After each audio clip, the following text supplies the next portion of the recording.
प्रभारी मंत्री सोमेंद्र तोमर ने खतौली तहसील का किया औचक निरीक्षण। समय पर समाधान न होने पर अधिकारियों को कड़ी लगाई फटकार। मुजफ्फरनगर शुक्रवार की प्रातः प्रभारी मंत्री सोमेंद्र तोमर ने खतौली तहसील का औचक निरीक्षण किया, जहां उन्होंने प्रशासनिक कार्यों में गंभीर अनियमितताएं पाई। मंत्री ने तहसील परिसर में व्याप्त अव्यवस्थाओं पर नाराजगी जताई और शिकायतों के समय पर समाधान न होने पर अधिकारियों को कड़ी फटकार लगाई। निरीक्षण के दौरान मंत्री ने पाया कि तहसीलदार का आधिकारिक कार्यालय उनके आवास पर संचालित हो रहा है, जो नियमों के विपरीत है। इस मामले को गंभीरता से लेते हुए उन्होंने मुख्य विकास अधिकारी, सीडीओ और अपर जिलाधिकारी एडीएम को जांच कर आवश्यक कार्रवाई के निर्देश दिए। मंत्री ने विभिन्न विभागों में लंबित फाइलों, आम जनता की शिकायतों पर कार्रवाई न होने और कार्यों में शिथिलता को लेकर भी नाराजगी जताई। उन्होंने कहा कि प्रशासनिक कार्यों में पारदर्शिता और समयबद्धता अत्यंत आवश्यक है। यदि आम जनता को न्याय और सुविधा न मिले तो सरकार की योजनाएं निष्फल हो जाती हैं। उन्होंने अधिकारियों को चेतावनी दी कि आगे से इस प्रकार की लापरवाही बर्दाश्त नहीं की जाएगी। निरीक्षण के अंत में प्रभारी मंत्री ने साफ संदेश दिया कि जनहित सर्वोपरि है और अधिकारी अपनी जिम्मेदारियों का ईमानदारी से पालन करें। आज निरीक्षण किया गया है तहसील में, इस तरह का निरीक्षण था, क्या कुछ किया? देखिए, ये तो एक रूटीन है, एक प्रक्रिया है।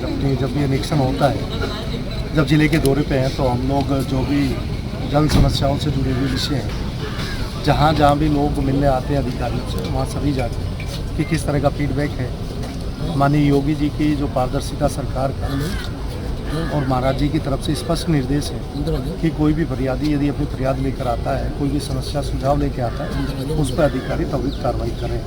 निरीक्षण करने के लिए हम लोग आज यहीं पर अपने तहसील खतौली में आए। किस तरह की व्यवस्थाएं मिली है? देखिए, वो जाँच कर रहे हैं। हम लोग कुछ रजिस्टर्स हम लोगों ने चेक किए, अभी दिखवा रहे हैं।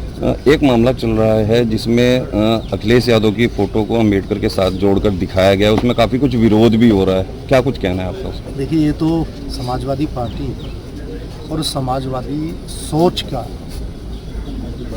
इससे पहले भी इस तरह के कई बार हम लोगों ने देखे हैं। हमेशा बाबा साहब भीमराव रामजी अम्बेडकर जी को अपमानित करने के लिए, चाहे संविधान का अपमान करना हो, चाहे बाबा साहब के नाम पर बनी हुई संस्थाओं का नाम बदलने की बात हो, चाहे बहुजन समाज के जो महापुरुष थे उनकी प्रतिमाओं को खंडित करने का, इस तरह के कई बार काम समाजवादियों के द्वारा किए गए हैं।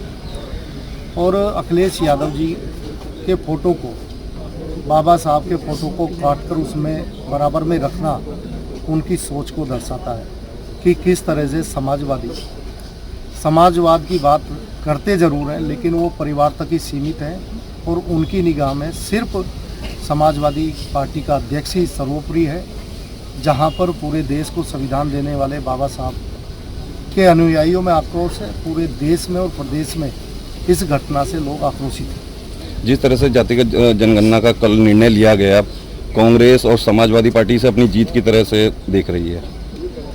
देखिए, हम लोग जो भी राष्ट्र के हित में जो भी ज़रूरी है उसे माननीय मोदी जी की सरकार देश के अंदर कर रही है। अभी जातीय गणना होने दीजिए। ये लोग स्वयं ही जिस तरह से इन लोगों ने सारी चीज़ें सामने आ जाएंगी। अभी शुरुआत होने दो इसकी। ठीक है, धन्यवाद।